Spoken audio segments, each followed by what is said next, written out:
Bom dia a todos, Shabbat Shalom, sejam todos bem-vindos para mais uma reflexão da Torá Santa do Eterno. Hoje estaremos vendo a porção Hayer Sara, né? Hoje 25 de Reshvan, do ano de 5783. E sem mais delongas, vamos lá para o texto da nossa porção. Está lá no livro de Bereshit, capítulo 23, o versículo 1 até o capítulo 25. Até o capítulo 25, verso 18. Livro de Bereshit, livro de Gênesis, Hayer Sara, que no português fica a vida de Sara, né? Então nós vamos ver hoje sobre a vida de Sara. Amém? Então vamos começar lendo lá no capítulo 23, como a gente sempre gosta de fazer, né? No início da porção e depois passando para as nossas reflexões. Amém? Então vamos lá. Gênesis capítulo 23, verso 1 diz assim: E foi a vida de Sara 127 anos de vida de Sara.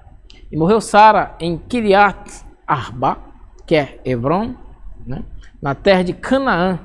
E veio a Abraão para lá mulher Sara e pranteá-la.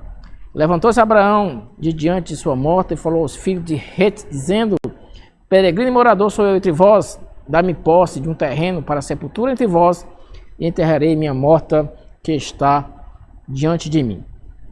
E aí o que se segue é a negociação, né, de Abraão e os filhos, né, de Het para a compra lá da caverna, né? A gente vai ver o nome que é a caverna de Macpelá, bem como todo o entorno lá da caverna, né? Que tinham árvores, tinha um sítio, né? Tinha outras cavernas. Então, o que se segue é essa negociação que teve entre Abraão e os filhos de Het. E é interessante que a porção ela começa falando sobre a porção, o nome da porção é Hayer Sara, né, a vida de Sara, mas está aqui falando da morte de Sara, né? E aí essa é uma das coisas da Torá que nos instiga, né, a ir um pouco mais além, né, do que o texto, né, na superfície ele está falando, ele está mostrando, né? A gente tem que mergulhar mais, que na realidade aqui ele não está falando da morte de Sara, ele está falando da vida de Sara, né? O legado que Sara deixa, né? O trabalho que Sara fez junto com Abraão para que o povo de Israel, de fato, ele se formasse e viesse a ser uma realidade neste mundo físico, né? A Parashá, no fundo, ela vai falar de unidade, né? A importância de unidade, a importância de nós nos renunciarmos, né? Muitas coisas que nos atraem, muitas coisas que nós gostaríamos de fazer e gostaríamos de estar fazendo para que a vontade do Eterno ela se faça, a vontade do Eterno ela prevaleça. E Sara, ela foi essa mulher que fez isso com sua vida, né? Ela pagou um preço altíssimo para ser um com Abraão e assim ela poder deixar um legado tanto material como espiritual que até hoje ainda impacta toda a humanidade. Você vê que a Bíblia ela fala muito, né? Os estudos falam muito dos patriarcas, né? Mas os patriarcas eles não seriam, né, e não são o que são se não fossem as matriarcas. As matriarcas têm um papel essencial e fundamental na vida dos patriarcas para que o judaísmo de fato ele seja o que ele é.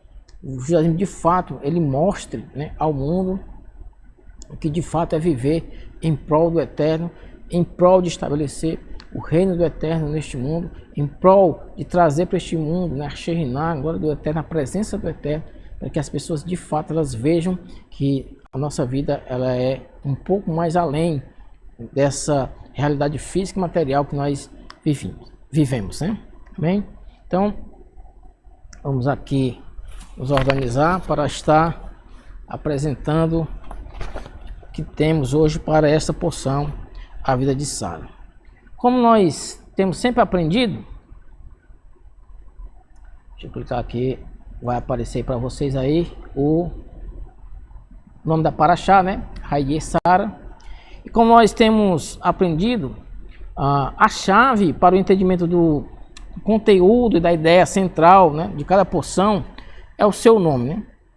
Então, dado que Hayé-Sara significa a vida de Sara, né, nós só podemos entender uma coisa, né, que o assunto, né, e o protagonismo e a protagonista dessa porção, de fato, é a nossa matriarca Sara, né? E isso aí, à primeira vista, é enigmático. Por quê? Porque Sara ela falece na porção anterior, né, onde tem o quase sacrifício, né, de Isaac, né? O Eterno pede a Abraão, seu filho, seu único filho, né, e Abraão obedece e vai sacrificar, né, e na hora H o Eterno não deixa que ele sacrifique Isaac, né? E aí, pela nossa tradição, Sara ela falece neste momento, certo? Então, quando eles voltam, Sara já tem falecido, né? E você vê as coisas pelas quais o patriarca ele teve que passar, né? Abraão ele já tinha 450 anos, né, quando isso acontece. E o que é que vai acontecer, né? Nós somos tentados a pensar, bem, acabou para Abraão, né? É o fim da linha, né? Mas veja que não. Sara falece, mas pelo fato dela ter cumprido o papel dela, pelo fato dela ter preparado tudo, né, para que Abraão continuasse, para que Isaac ele fosse, né, a continuidade da família, né? E daí, de fato, através de Abraão, eles pudessem ser, né, como a areia do mar e as estrelas do céu. A gente vê que Sara ela cumpriu o propósito dela de forma assim magistral. E aí Abraão ele teve forças, né, primeiro para enterrar o amor de sua vida, né, que foi Sara.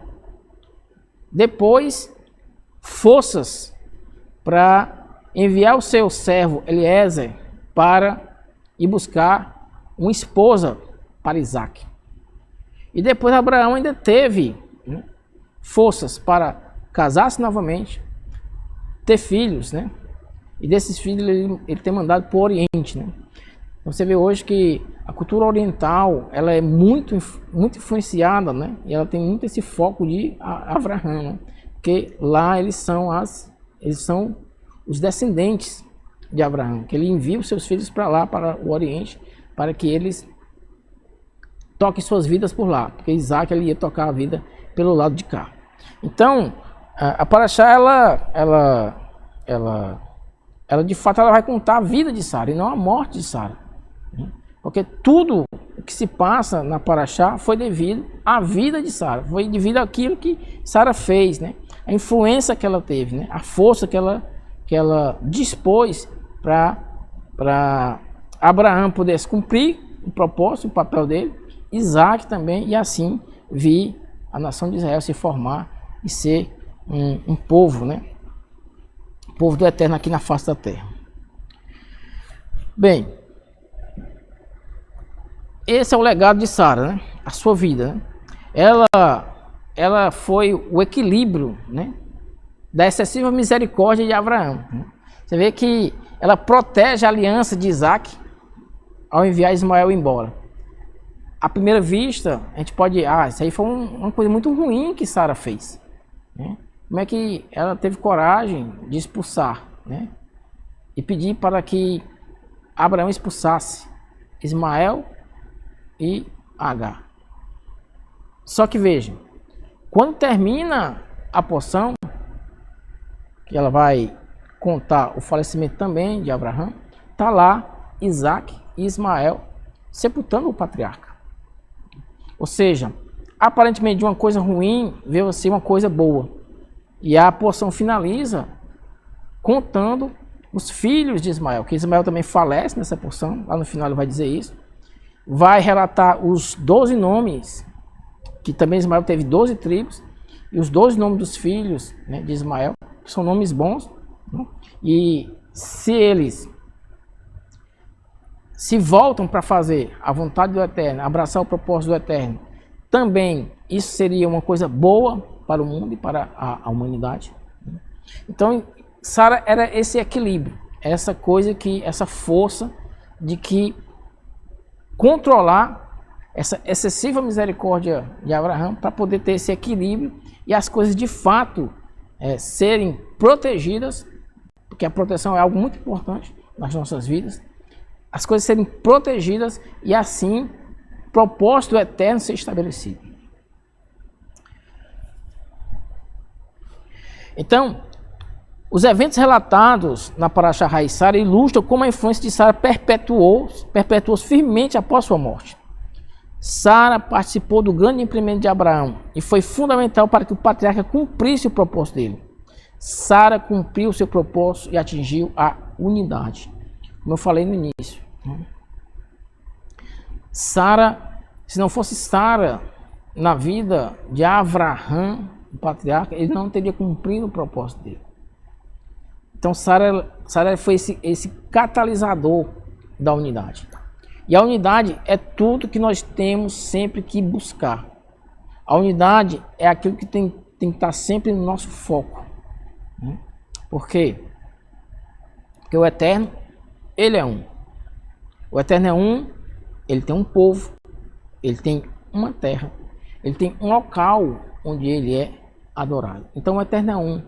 Tudo fala de unidade. Ele tem um Mashiach. O Mashiach é um com ele. Então, o propósito nosso é sempre buscar a unidade. Então, essa parashá também ela vai falar muito sobre casamento, relacionamento, né? A importância do casal ele ser um, de viver em unidade, de viver em comunhão. E Sara ela conseguiu fazer isso, né? E Abraão conseguiu cumprir o propósito dele devido a esse trabalho de Sara, né? Esse foco, essa disciplina, essa força que Sara tinha. Então vamos lá.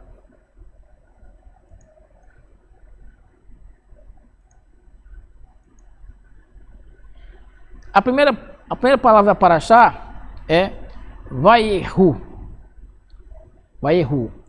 E foram ou eram as vidas de Sara, né? E veja que quando eu falei lá na porção Noa, né? Você pega a palavra Hen, ele é o contrário de Noa, né? São palavras simétricas.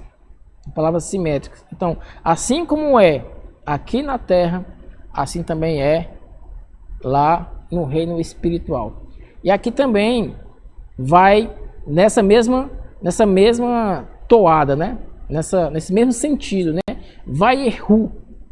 Vayehu é essa simetria fechada. O que é que ela está dizendo, né? Se eu pegar a palavra Vayehu e escrever ao contrário, vai dar a mesma pronúncia. Vayehu da direita para a esquerda, Vayehu da esquerda para a direita. E a gematria dela é 37. E aí a gente já começa a cavar um pouco mais além do texto, né? A gematria dela é 37. Então, o que é que o texto está querendo nos dizer? O que é 37? 37 era a idade de Isaac, né? De Isaac, quando Sara ela falece. Então, o Zohar, ele, logo no primeiro versículo, é que ele vai dizer que vai 37 anos da vida de Isaac. E essas foram a vida de Sara. Porque você vê, Sara ela era estéril. Foi que o Eterno fez para acabar, para tirar a esterilidade de Sara. Ele muda o nome dela. Antes de ser Sara, ela era Sarai. Ou seja, ela não tinha a letra Re no seu nome. E aí ela passa a ter a letra Re. E Abraão também do mesmo jeito. ele era Avram. E o Eterno, o que é que ele faz? Muda também o nome de Abraham para Avraham, colocando também lá o rei. E a gente já vai entender o porquê desse rei a mais, tanto no nome de Sara, como no nome de Avraham. Então, o que é que o Zohar está nos dizendo, né? Basicamente, ele está nos dizendo que a vida de Sara realmente começou a ser desfrutada somente depois que Isaac nasceu. Pois é dito, a vida de Sara, 2 vidas então. Sara teve uma vida antes de Isaac, teve outra vida depois de Isaac, né? Então é a dela e o filho. Isso aí é muito significativo, porque o Eterno também, ele tem um filho, ele tem um Mashiach, ele tem um primogênito. E aí ele vai apontar para isso.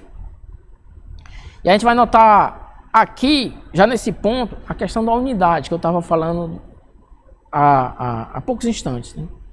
A importância da unidade. E a gente vai ver durante toda a paraxá sempre a unidade aparecendo. Por quê? Porque quando Isaac nasce, Abraão ele tem 100 anos e Sara tem 90.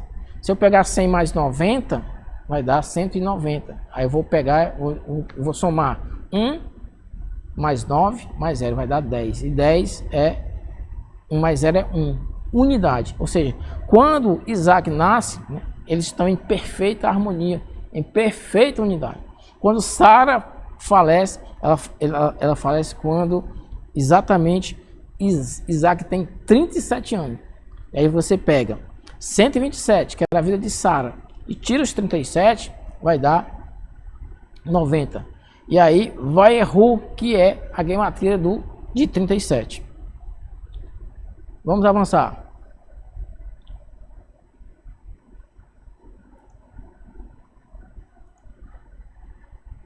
Então, como eu falei, tá aí. Olha que coisa interessante. Vaihu 37. A gematria de Raie Sara, né? Vida de Sara, é 533. E aí eu vou pegar 533 e eu vou dividir por 13, vai dar 41, que é a gematria de Im, ou Ima, que é mãe. Ou seja, a vida de Sara, 533, né, é Ahavá, que é amor, 13, vezes Im, que é mãe, 41. Se eu pegar 13 vezes 41, vai dar 533. Olha só que coisa fantástica, né? Ahavá é amor. E Ahavá é o que também? Ahavá é unidade. Nós estamos falando de unidade.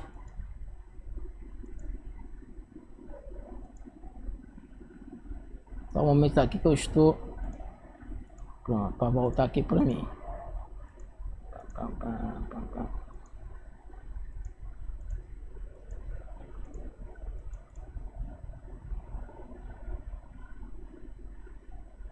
Só um momentinho, pessoal, que eu estou só perdendo aqui a imagem aqui. Eu espero que vocês estejam me ouvindo, certo? Mas aqui a imagem ela não está voltando. Pronto, voltou. Então, se eu for lá no Salmo 113, versículo 9, vai dizer assim: que o Eterno ele faz com que a mulher estéril ela habite em sua casa como feliz mãe de filhos. E aí tem uma passagem, né, no Midrash que diz que este versículo Davi ele escreveu em alusão a Sara. Por quê? Porque ela era estéril, né? E ela habitou em casa como feliz mãe de filhos, porque ela via além daquilo que ela gerou, além de Isaac. Você vê, aí você pega Raie Sara, gematria 533, você vê pela gematria de mãe, que é Im, que é 41, vai dar 13, Ahavá, amor, e vai dar novamente a unidade, Errad, é 1. Olha só que coisa tremenda, né? Olha só que coisa tremenda. E aí o texto continua. Vaihu Raie Sara Mea Shana Ve'ezrin Shana Vesheva Shanim Sheni Haya Sara. A tradução ela fica pobre, porque ela vai dizer, e foi a vida de Sara 127 anos. Só que no original, lá no hebraico, ele não está escrito assim. Ele repete a palavra anos várias vezes. Que ele vai dizer, o número de anos de Sara nessa porção é escrito de uma maneira muito peculiar. Normalmente a palavra ano aparece apenas uma vez no final do número. Temos até aqui alguns exemplos para mostrar isso.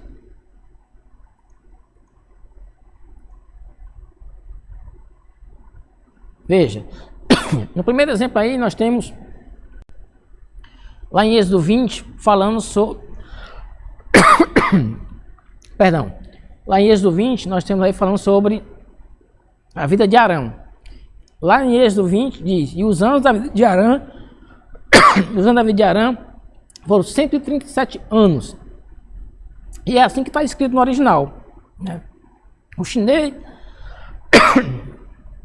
aí Arã, Sheva, o Sheloshim, o Miat Shana, ou seja, aparece a palavra ano apenas uma vez, certo? Aparece apenas uma vez. Outro exemplo é o que está aí de Moshe, lá em Deuteronômio 34:7, diz assim, e Moisés tinha 120 anos quando morreu. No original está lá, o Moshe, Memeá, Beezrim, Shaná, Bemot. E Moisés tinha 120 anos quando morreu. Quando ele vai falar também lá de Eli, lá em 1 Samuel 4:15, diz, e Eli tinha 98 anos, né?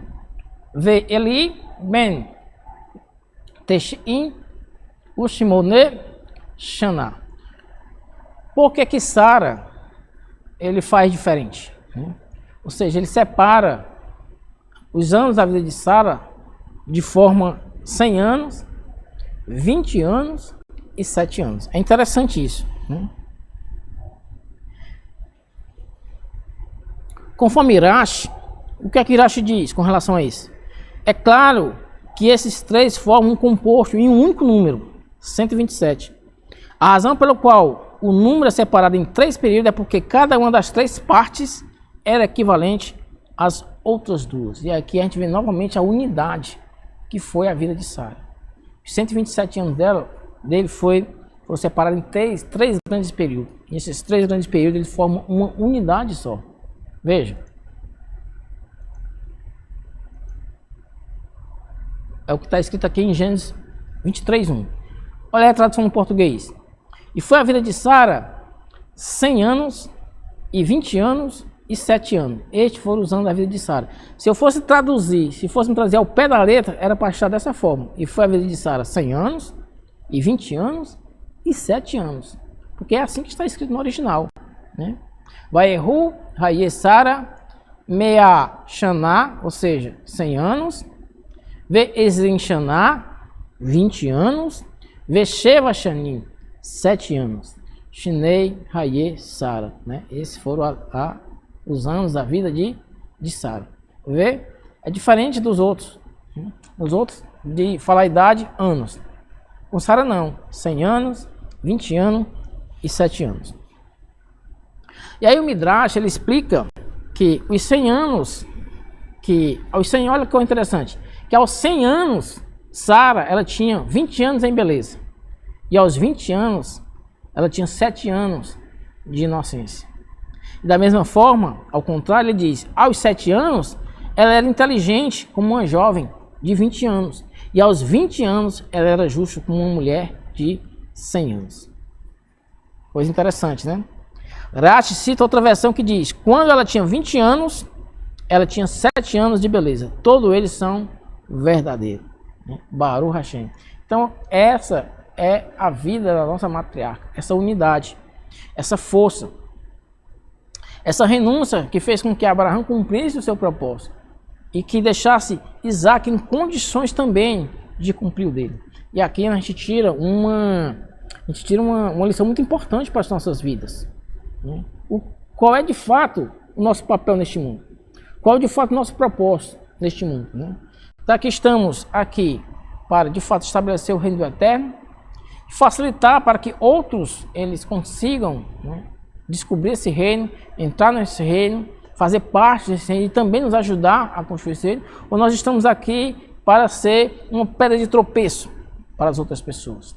Vejam que coisa interessante, porque nós temos que ser esse canal das pessoas, elas possam se chegar também ao eterno. É importante a gente se aperceber disso, se atentar para isso, a gente despertar para isso, né? Que o nosso papel é ser um canal de luz para que as outras pessoas também eles possam chegar ao eterno, possam conhecer a Torá do eterno, possam despertar suas almas judias e assim elas cumprirem também o seu propósito, cumprirem também o seu papel.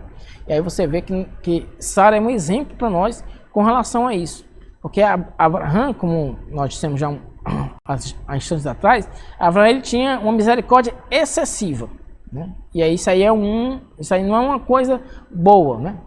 E aí Sara era que fazia essa dosagem dessa misericórdia excessiva para que ela tivesse em equilíbrio, né? E aí que fosse criada uma cerca de proteção ao redor da sua casa, ao redor do seu relacionamento, para que eles pudessem cumprir o propósito dele. Então isso aí é uma lição muito importante para as nossas vidas, né?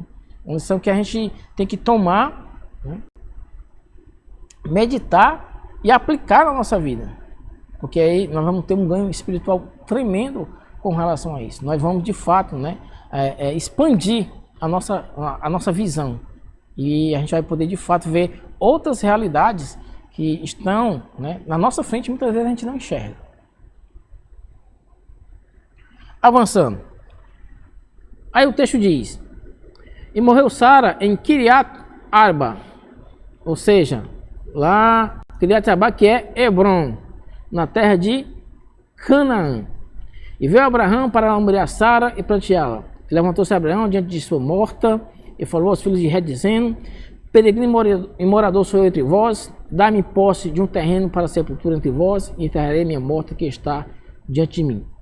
E responderam os filhos de Het a Abraão, dizendo-lhe: ouve-nos, meu senhor, príncipe de Deus és tu entre nós, no melhor lugar de nossas sepulturas enterra tua morte. Nenhum de nós sua sepultura te negará para enterrar tua morte. Levantou-se Abraão e curvou-se ao povo da terra, os filhos de Het, e falou-lhe, dizendo: se é de vossa vontade enterrar minha morta que está diante de mim, escutai-me, rogai por mim a Efrão, filho de Sorá, que me dê a cova de Macpela, que possui e está no fim do seu campo, pelo preço de seu valor, dar-me-á, como um posto de sepultura entre vós. E Efrão estava entre os filhos de Het, e respondeu Efrão, o Riteu, a Abraão, na presença dos filhos de Het, e de todos que entravam pela porta da sua cidade, dizendo: meu senhor, escuta-me, o campo dou para ti, e a cova que está nele também. Aos olhos dos filhos do meu povo dei para ti, enterra teu morto. E curvou-se Abraão diante do povo da terra, e falou a Efrão, na presença do povo da terra, dizendo: oxalá, tu me escutes, darei o dinheiro do campo, toma-o de mim, e enterrarei meu morto ali. Respondeu Efrão a Abraão, dizendo: meu senhor, escuta-me, terra de 400 ciclos de prata, entre mim e ti, o que significa? Enterra teu morto. Escutou Abraão a Efrão, e pesou Abraão para Efrão a prata que este mencionara, na presença dos filhos de Het, 400 ciclos de prata corrente entre mercadores. E aqui interessante que aparentemente Efrão, né, ia dar de graça, né? Só que na realidade ele estava preparando Abraão para fazer um grande negócio com Abraão. 400 ciclos de prata, muito dinheiro, muito dinheiro. E você vê, o Eterno ele já tinha prometido a terra a Abraão. A terra toda seria. Mas o Eterno, como ele é onisciente, ele permite essa negociação. E Abraão ele vai e compra o campo de Macpelá. Daqui a pouco a gente vai ver umas fotos deste local, né? Ainda hoje está lá, na cidade de Hebron. Uma cidade que não está sob a administração de Israel. Está sob a administração da autoridade palestina. Aí você vê que dizem que é Israel que ocupa a Palestina, né? Mas como Israel ocupa a Palestina, se Abraão ele comprou aquele espaço lá e que administra são os palestinos, não é Israel. Estranho, né? Teve, além desse espaço que foi comprado com dinheiro vivo, né? Outros 2 campos também foram comprados também por dinheiro, né? Vivo, né? Davi ele compra lá de Araúna o Monte Moriá, e também Jacó ele compra de Shechem lá um campo lá na cidade de Shechem para ali também estabelecer uma parte da sua família. Então você vê pontos importantes, localidades importantes que hoje não estão sob o controle de Israel. Então quando a gente escuta por aí que Israel está ocupando, né, cidade de terra de A ou de B, é uma mentira. Na realidade essas terras foram compradas por dinheiro, né? Se elas não tivessem sido compradas por dinheiro, mesmo assim elas pertenceriam ao povo de Israel, que foi uma promessa do Eterno. Mas o Eterno, como ele é onisciente, saberia o que estaria ocorrendo nos tempos de hoje, nos dias de hoje, né? Ele permitiu essa situação para que o mundo ele conheça a verdade e ela seja estabelecida. A verdade é essa. Então, Efraim diz: olha, o que é 400 ciclos de prata entre mim e ti? E aqui a gente vai começar novamente a entrar na questão da gematria, né? 400 é um número de super transformação, porque 4 é um número de transformação, e 40 também é um número de transformação elevado, e 400 mais elevado ainda. Quando ele diz 400 entre mim e ti, o que é 400, né? É a distância que há entre um justo e um injusto. Então você vê que a distância entre Abraão e Efrão era muitíssimo grande, porque entre eles estavam 400 ciclos de prata. E 400 ele vai ser também visto em outros textos da Torá. Você vê que o Eterno, quando ele chama Abraão e promete a Abraão que ele vai ser dele vai sair um grande povo, tão numeroso como as areias do mar e as estrelas do céu, ele diz que esse povo ele vai ser escravo no Egito 400 anos. Ou seja, olha aí, 400 de novo. Você vê que o Jacó ele está voltando para se encontrar com Isaú, seu irmão. Isaú vem ao encontro dele também com 400 homens. Ou seja, esses 400 é sempre a distância entre um justo e um injusto. Isso aí eu digo isso que é para a gente ficar atento, né, no nosso dia a dia. Muitas vezes há uma distância entre os justos, que somos nós, e aqueles que são injustos. E o Eterno está nesse controle, ele está no comando dessas coisas, né, para fazer a vontade dele prevalecer sobre as nossas vidas, né. E 400 também é 40 vezes 10. 10 que é um número de santidade, e 40 que é um número de transformação. É um mundo que muda realidades físicas e realidades espirituais. Você vê que Noé, ele passou 40 dias na arca, porque choveu 40 dias e 40 noites. Moshe, ele subiu ao Monte Sinai e ficou lá por 40 dias. O povo vagou por 40 anos no deserto. Yeshua, ele jejuou também 40 dias. Então tem 40 esse número de transformação. Esse número que vai trazer, né, as mudanças em nossas realidades físicas e nossas realidades espirituais, né? E é dito também que 40 é um número que normalmente levamos para mudar um hábito. Então, hábitos são coisas que se adquirem, são coisas que se perdem, né? E são coisas que a gente pode mudar. Então, essa aí é uma dica interessante, né, para a gente fazer. Quais são os hábitos que nós temos hoje que tem atrapalhado o nosso caminhar espiritual, nosso desenvolvimento, nosso crescimento espiritual, e pegar esses hábitos e mudar. 40, ele está aí para isso, para fazer a gente mudar essa realidade. Então a gruta de Macpelá é o local onde estão sepultados Adão e Eva. E aí nós vamos já entrar aqui em alguns mistérios, porque as pessoas escutam, né, às vezes essas afirmações e ficam, rapaz, como é que eu sei que de fato Adão e Eva estão sepultados ali? Como é que eles sabiam que Adão e Eva estavam sepultados ali naquele local? Quais são as evidências que eu tenho? Como é que eu posso, de fato, ter um mínimo de certeza que Adão e Eva estavam ali? Mas vamos lá, vamos avançar que a gente vai demonstrar. Então Adão e Eva, eles são os progenitores da espécie humana. Então, ao comprar a Gruta de Macpela, Abraão ele enunciou a intenção do Eterno de que a missão dada inicialmente a Adão e Eva, né, passasse ao povo de Israel, ao povo judeu. Olha só que coisa interessante. O povo ele estava nascendo ali, com o primeiro casal, Abraão e Sara. Depois, Isaac e Raquel. Depois, Jacó e, Isaac e Rívika, né? Depois, Jacó e Raquel. E foi avançando até formar as 12 tribos e a grande nação que hoje é Israel. Né? Quando eu falo grande, não é em termos de quantidade de pessoas, mas grande em conhecimento, em inteligência, né? E em poder espiritual principalmente.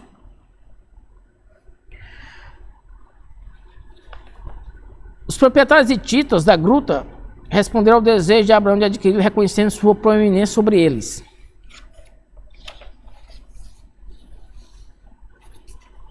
Compreendendo que, em essência, não tinham direito à terra que Deus lhe dera.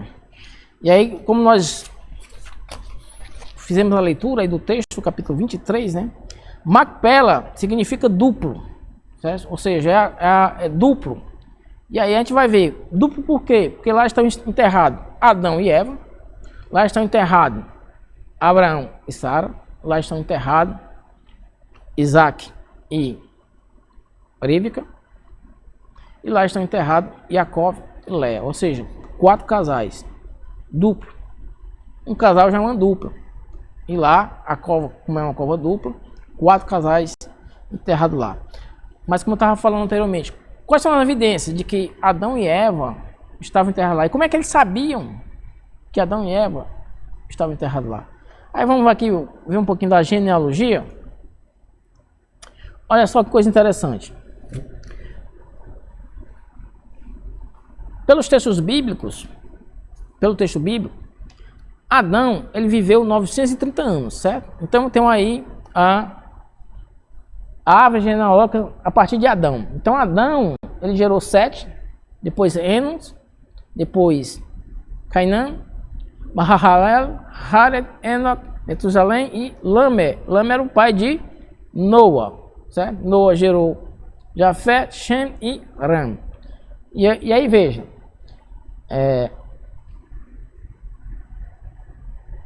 Lamer, que era o pai de Noa, de Noé, ele nasceu no ano de 874, ou seja, e morreu no ano de 1651, ele morreu com 777 anos.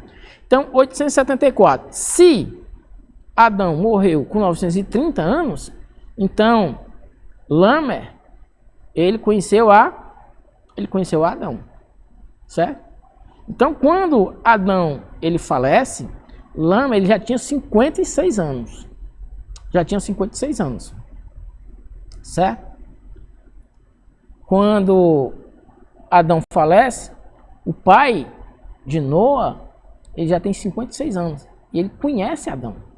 Ou seja, Lamer, ele sabia onde Adão e Eva foi enterrado. Que pela tradição e pela mística judaica diz que foi nessa Gruta de Macpela. Então, com certeza, Lamer, ele passa essa informação para Noa, certo? Ele passa essa informação para Noa. Você vê que Noa, ele nasce no ano de 1056, ou seja, ele não chegou a conhecer Adão, mas o seu pai conheceu Adão. Olha só que coisa assombrosa, né? Você vê que Adão tem o filho que é Sete, aí tem o seu neto, que é Enos, bisneto, que é Cainã, trisneto, que é Mahalalel, aí o quadrineto, que é Jared, quinqueneto, que é Enoque, né? Depois vem Metusalém e Lama, que é a 9ª geração. Adão, ele conheceu a sua 9ª geração, que foi Lamer, que nasceu no ano de 874. Noa não chegou a conhecer Adão, mas seu pai conheceu, e seu pai com certeza passou a informação de Noa, onde estava enterrado Adão e Eva. Então aí nós já temos uma evidência de que Noa sabia onde Adão e Eva foram enterrados. E Abraão, como é que ele sabia? Será que Abraão conheceu a Noa? Abraão chegou a conhecer a Noa? Porque sabemos que quando Noa tinha 600 anos de idade, houve o dilúvio. E aí as coisas, né? Tudo que era ser vivente morreu. Né? Mas a gruta ela ficou lá, ela foi preservada, ela estava lá. Então Noa sabia onde Adão e Eva estavam enterrados. Aí vamos aqui.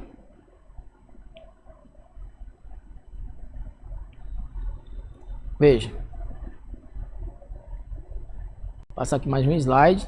Então essa aqui é da genealogia de Adão. E aqui Noa.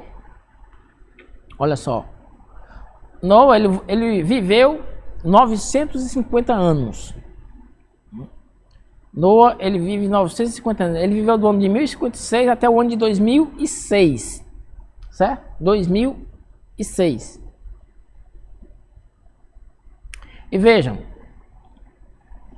Abraão, se Noa, ele morre no ano de 2006, e Abraão, ele nasce no ano de 1948, então Abraão, ele conheceu a Noa. E com certeza Noa passou essa informação a Abraão, onde estava enterrado Adão e Eva. Então tá aí, né, a prova, né, que Abraão sabia onde estava enterrado Adão e Eva. E aí ele foi comprar lá a gruta de Macpelá para exatamente ali enterrar Sara, depois ser enterrado também ali, e os outros patriarcas e matriarcas também serem enterrados ali. Veja que coisa interessante, que informação fantástica, né? Abraão nasce no ano de 1948 e ele chegou a conhecer Noa. Quando Abraão nasce, né? Ou seja, quando Noa, né? Quando Noé falece, Abraão ele já tinha 58 anos. 58 anos de idade. Coisa interessante, né? Muito interessante. Deixa eu ver se eu volto aqui a minha imagem de novo. De vez em quando ela não está voltando a imagem.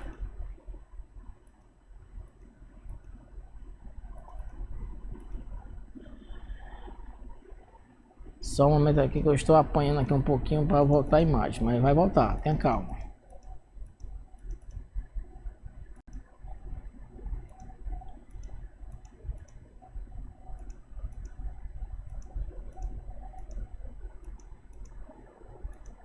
Pronto, voltou. Vocês estão me vendo novamente, né? Ok, pessoal? Vamos avançar. Vamos avançar. Então, a gruta de Macpelá significa duplo. Então já expliquei o porquê desse duplo, né? Porque lá, se eu passar aqui, deixa eu passar aqui, se eu voltar aqui de novo, isso,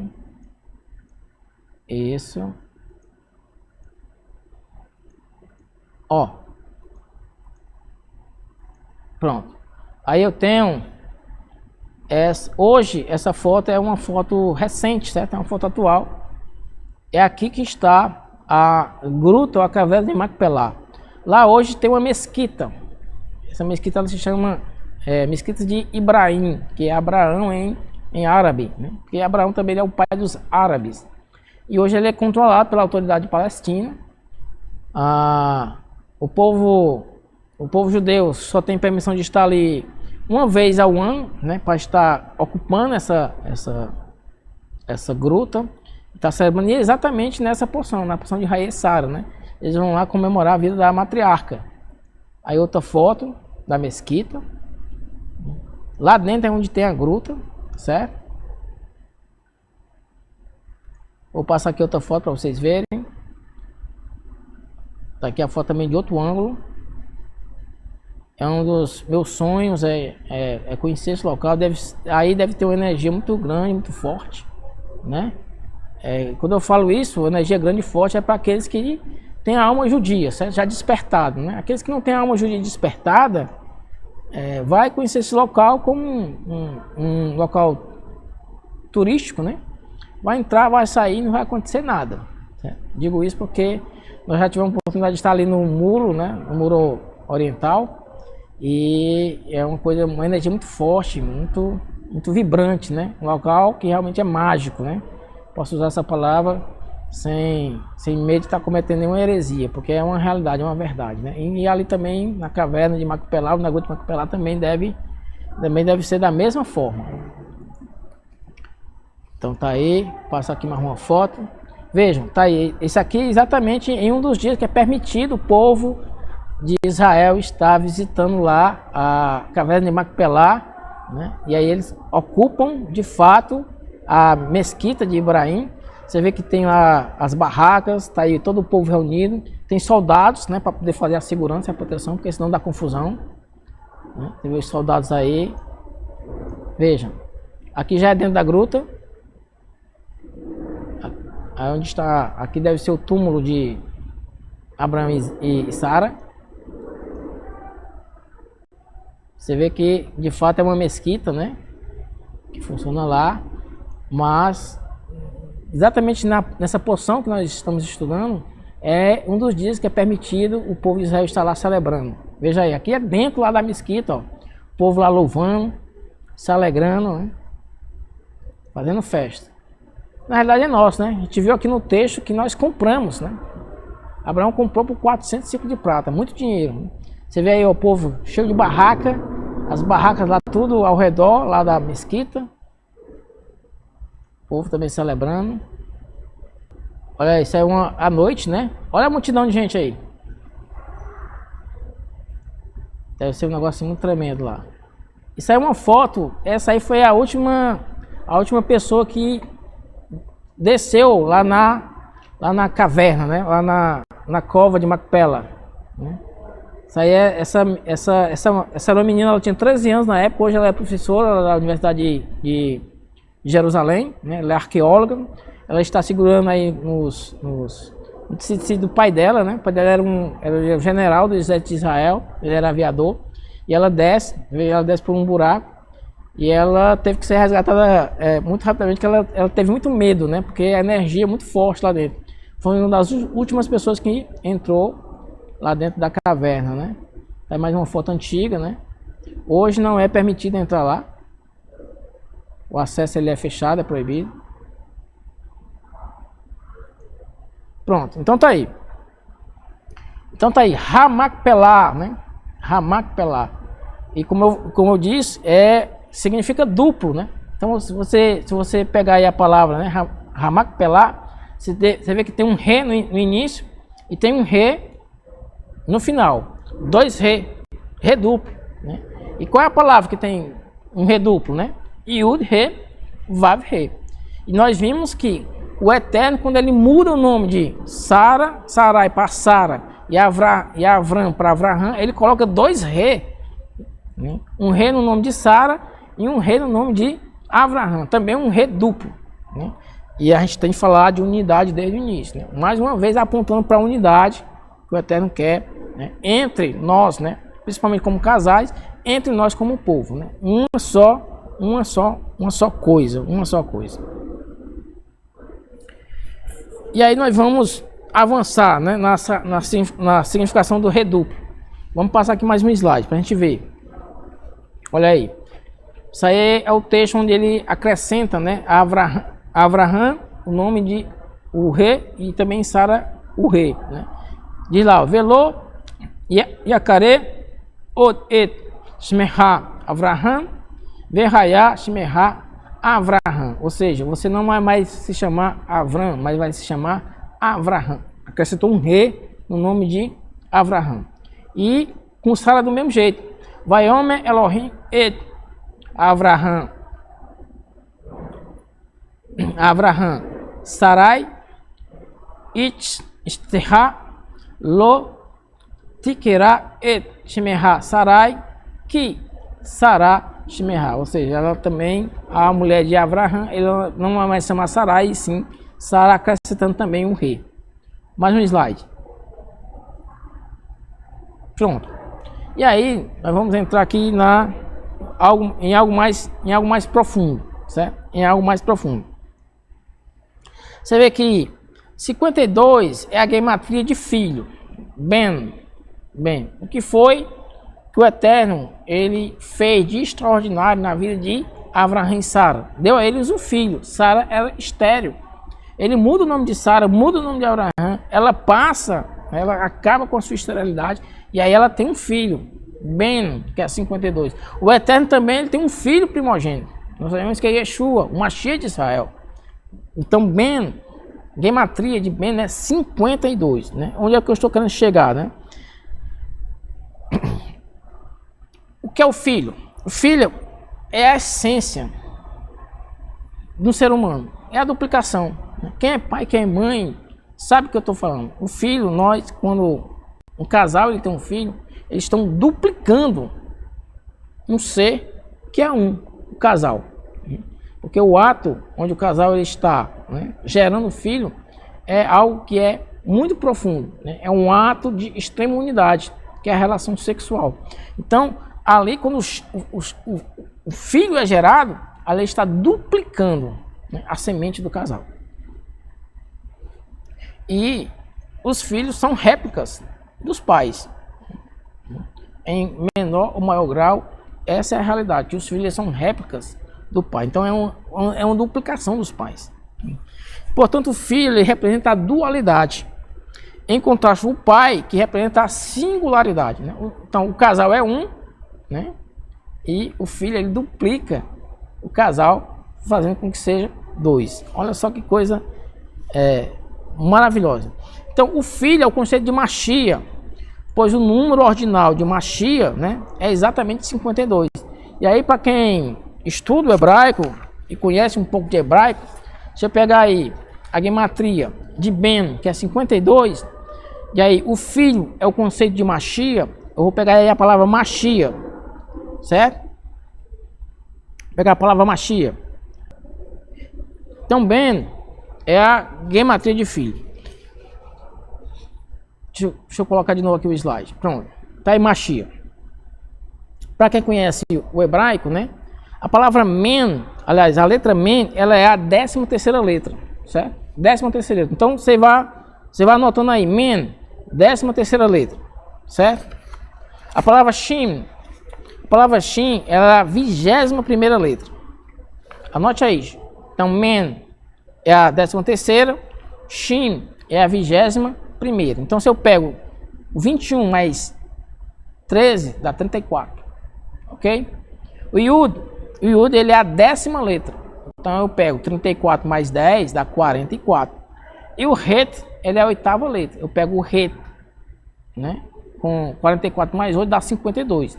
É um slide que infelizmente não está aí, mas é para bater com a gematria de filho. Então quando eu pego a posição de cada letra da palavra Mashiach vai dar 52, que é exatamente a gematria de filho, Ben. Ok, tudo bem. Agora nós vamos para o slide que realmente está aí. O Eterno tem dentro das 4 letras, 2 letras masculinas, certo? Que é o Yud e o Vav. Yud, Re, Vav, Re. Dessas 4 letras, os 2 Re são femininos e o Yud e o Vav são masculinos, né? O Yud representa o pai, por quê? Porque o Yud é a primeira letra, é a letra que está lá no topo, sabe? Lá no mundo da emanação, o Yud está no topo. E o Vav representa o filho, porque o Vav é uma letra de conexão, é uma letra de ligação. O que é que nos conecta com o Eterno? O Mashiach. O Mashiach, que foi o primeiro ser a ser criado. Então é ele que nos conecta com o Eterno. Então ele é o Vav, é ele que faz essa ligação entre o pai e o filho, né? Entre o Criador e a criatura. Então, a união do pai e do filho vai dar a gematria de 16. É o que está aí no slide. Veja. Olha só. Como é que eu chego nesse 16? Porque aqui o Men agora está ali um 4, o Shin está um 3, o Yu está um 1 e o Re está um 8. Porque esse é um método, né, na gematria onde eu vou tirar os zeros. Onde eu tiro os zeros. O que é o zero? É o vazio. Eu vou ter que tirar os vazios para poder preencher. Né? O Men ele vale 40, então quando eu tiro o zero do 40 fica 4. O Shin ele vale 300, quando eu tiro o zero do Shin fica só 3. O Yud ele vale 10, quando eu tiro o zero fica 1. E o rei, ele vale 8, então eu não vou tirar nada do rei, porque ele já está sem os vazios, já está sem o 0. Então quando eu somo tudo, dá 16. Olha que coisa interessante. 16, que é exatamente a gematria do Iud, que é 10, que é o pai, mais o Vav, que é 6. Então 10 mais 6 dá 16. Gematria sem o 0, a gematria sem os vazios, né? Sem as ausências. Olha só que coisa tremenda. Por isso que está escrito, né, que foi que Yeshua disse, que está lá em João 10:30, ele diz: eu estou no Pai e o Pai está em mim. Né? Lá em João 14:10 ele disse isso: eu estou no Pai e o Pai está em mim. E eu e o Pai somos um. Ele disse isso: eu e o Pai somos um, porque é o Vav e o Iud. É o Iud e o Vav, né? Que está lá em João 10:30. Né? Pois a letra Iud e o Vav são essencialmente um. Ela vai ser um no final. Né? Onde o Iud é a fonte e o Vav é a manifestação, é a extensão da fonte. Olha só que coisa tremenda. E aí, para a gente finalizar, lá em Provérbios 18:22 diz: aquele que encontrou uma esposa achou uma coisa boa. No hebraico, matzah isha, matzah tov. A gematria dessa frase, né, matzah isha, matzah tov, é 585. E o que é 585? É 45 vezes 13, onde 45 é a gematria de homem, Adão. Quando o Eterno ele cria o homem, ele chama tanto o homem e a mulher como Adão, ou seja, Adão é um projeto de unidade. Quando ele fala de Adão, ele está se referindo ao homem e à mulher, ou seja, a gematria de Adão é 45 e 13 é a gematria de amor e também a gematria de Errad, que é a unidade, que é um. Ou seja, 45 vezes 13 dá 585. Matzah Shah, Matzah Tov. Aquele que encontrou uma esposa achou uma coisa boa. E isso foi o que aconteceu com Avraham. Na realidade, Sara, e a vida de Sara foi isso, uma coisa boa para Avraham. Foi a unidade que ele precisava, foi a força, né? Foi a essencialidade que ele precisava para cumprir o propósito dele. E aí, a gente vai ter o outro slide. Então, aquele que encontrou uma esposa, encontrou uma coisa boa. Matzah Shah, Matzah Tov. Olha aí. Portanto, aquele que encontrou uma esposa, encontrou a outra metade de sua alma. É por isso que no judaísmo fala sobre as almas gêmeas, né? Porque essa é a união das duas almas, né? que se fundem, que se formam, né? E isso foi o que aconteceu com Avraham e Sara. Porque Tov em Atbash é Nefesh, alma. Então aquele que encontrou uma mulher, encontrou uma coisa boa.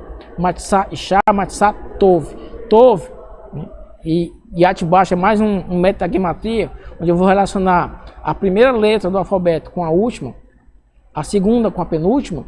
Então, Tov em Atbash é Nefesh. Nefesh é alma. Então aquele que encontrou, né, uma esposa, encontrou a sua alma, a sua cara metade, né?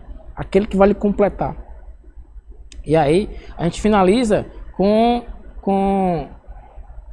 essa informação, né? De que de fato nós temos que ser um, né? Um como casal, um como povo, né? Uma só unidade para estabelecer o reino do Eterno aqui neste mundo. Só assim, quando nós formos um e de fato caminharmos como um, o mundo vai ver luz nas nossas vidas, né? E eles vão ser atraídos por essa luz. E essa luz é que vai fazer com que o reino do Eterno ele se estabeleça. E que Mashiach ele venha para reinar no nosso meio. E assim a gente possa, de fato, viver a experiência e o projeto de Adão, né? De homem e mulher, que o Eterno ele tem em mente, né? E quer. Nós sabemos que a realidade ela é totalmente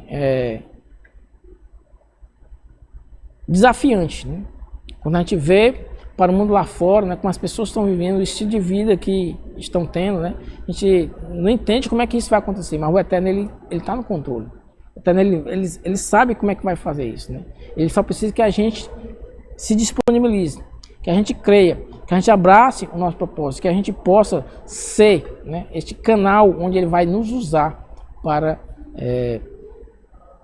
fazer com que isso seja uma realidade, né? Sara fez isso, por isso que o nome da paraxá é Raiz Sara, é a vida de Sara, né? E você vê que na realidade aqui Abraão está sepultando Sara, mas na realidade está dando as honras que Sara, né, tem e tem que ter pelo estilo de vida que ela teve, pelo legado que ela deixou, né, de fazer com que Abraão ele tivesse a sua Hesed controlada, né, para que Isaac ele tivesse a proteção, né, devida e necessária, né, para criar, né, um matrimônio e assim ele poder dar continuidade no projeto do Eterno, que era a criação do povo de Israel. E hoje isso é uma realidade, né, algo feito há milhares, há dezenas, há centenas de anos atrás, e que hoje está aqui a nossa disposição, esse legado, né, dessa cultura, desse conhecimento, né, dessa força, desse conhecimento espiritual, né, que se não fosse a matriarca Sara, a gente não teria acesso, né, mas ela cumpriu o propósito dela, e assim a gente também pode cumprir o nosso propósito. Amém? Que o Eterno nos abençoe, né? Você, se quiser, né, colaborar conosco, né, nessa obra, aí passando também embaixo no vídeo, né, como você pode contribuir, tá certo? E nós esperamos que você assim faça, né, porque os desafios são grandes, né, mas nós estamos aqui para fazer a nossa parte, né? Você faz a sua, a gente faz a nossa, né? Nós vamos fazer, né, a vontade, né, do Eterno, e ele vai cumprir, né, o propósito dele nas nossas vidas, né? Que o Eterno te abençoe, que o Eterno continue a fazer prevalecer a vontade e o propósito dele na tua vida, em nome de Yeshua. Amém.